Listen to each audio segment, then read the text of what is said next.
മുല്ലപ്പെരിയാർ ചർച്ച ചെയ്യുമ്പോൾ അതിന്റെ അപകട സാധ്യത മുൻകൂട്ടി കണ്ട് ഡോക്യുമെന്ററി ചെയ്തയാളാണ് റോയ് പീച്ചാട്ട്. ഈ ഡോക്യുമെന്ററി കേരളത്തിൽ പ്രദർശിപ്പിച്ചാൽ അത് ജനങ്ങളിൽ അനാവശ്യ ഭീതി പരത്തുമെന്നും അതിനാൽ പ്രദർശനം നിരോധിക്കണമെന്നും തമിഴ്നാട് ഗവൺമെന്റ് ആവശ്യപ്പെട്ടിരുന്നു.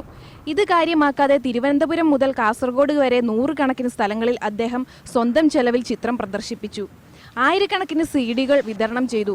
ഇപ്പോഴും വിതരണം ചെയ്തുകൊണ്ടിരിക്കുന്നു. കൂടുതൽ ആളുകളെ ഈ വിഷയത്തിലേക്ക് എത്തിക്കുക എന്നതാണ് ലക്ഷ്യം. പക്ഷേ ഗവൺമെന്റിന്റെ ഭാഗത്തു നിന്ന് യാതൊരു സഹായവും ഇതുവരെ ലഭിച്ചിട്ടില്ലെന്ന് റോയ് പീച്ചാട്ട് പറയുന്നു. റെസ്പോൺസ് ഒന്നും ഉണ്ടായില്ല. കാരണം ഇതിപ്പം ഒന്നുമില്ല. ഞാനിത് ഗവൺമെന്റ് ബോഡീസ് കുറേ പേര് കണ്ടതാണ്. യാതൊരു രീതിയിലുള്ള റെസ്പോൺസ് ഒന്നും ഉണ്ടായില്ല. ഫിലിം ക്രിട്ടിക്സ് ഉൾപ്പെടെ 5ഓളം അവാർഡുകൾ ഈ ഡോക്യുമെന്ററിക്ക് ലഭിക്കുകയുണ്ടായി. ഡാം നിർമ്മാണത്തിന്റെ കരാറിന്റെ കോപ്പി, നിർമ്മാണ വേളയിലെ ഫോട്ടോകൾ എന്നിവയും ഈ ഡോക്യുമെന്ററിയിൽ ഉൾപ്പെടുത്തിയിട്ടുണ്ട്. 22 മിനിറ്റ് ദൈർഘ്യമുള്ള ഈ ചിത്രം 6-7 മാസം കൊണ്ടാണ് പൂർത്തിയാക്കിയത്. 2006-ൽ നവാഗത സംവിധായകനുള്ള ഫിലിം ക്രിട്ടിക്സ് അവാർഡ് നേടിയിരുന്നു റോയ് പീച്ചാട്ട്. കന്മഴ പെയ്യും മുമ്പേ എന്ന ചിത്രത്തിന്റെ സംവിധാനത്തിനായിരുന്നു അവാർഡ്. India vision, Kochi.